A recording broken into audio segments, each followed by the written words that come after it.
This morning's topic, minimum viable product.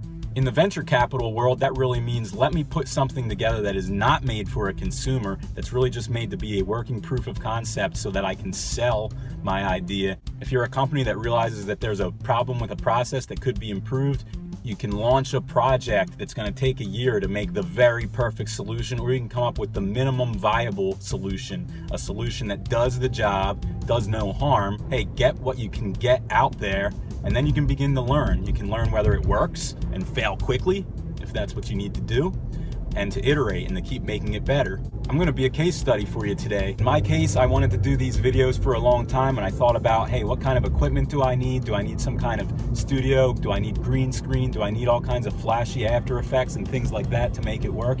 So finally, one day last week, I decided, you know what? I'm just going to start doing it. I could have waited until I had this thing clean and polished and perfect before I got started.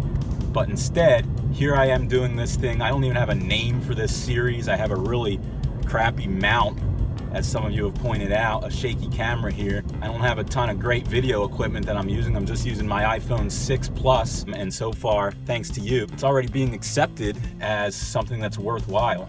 I've got plenty of time to continue iterating on this thing and continue making it better.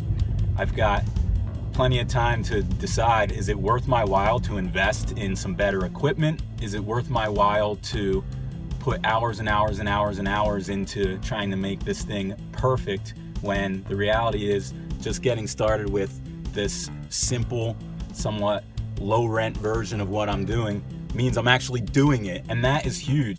That need to have everything perfect before you get started can be a hindrance to actually getting started.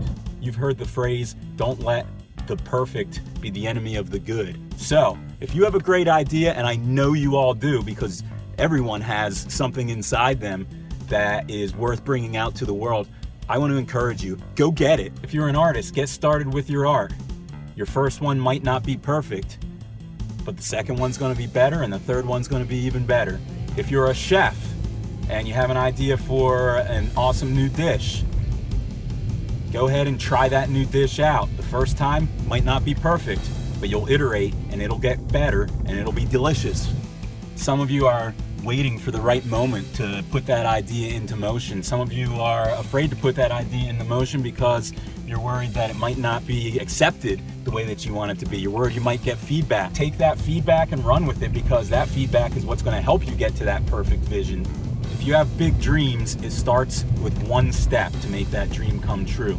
Take that first step. Perfection will come over time. You will bring it there with help. But until you start making it happen, it's not going to happen. Go get it. Go get them. You can do it. I will help. As always, thanks for watching. And please, if you enjoy these things, hit like. More importantly, subscribe to my YouTube channel. And let's keep this thing rolling together.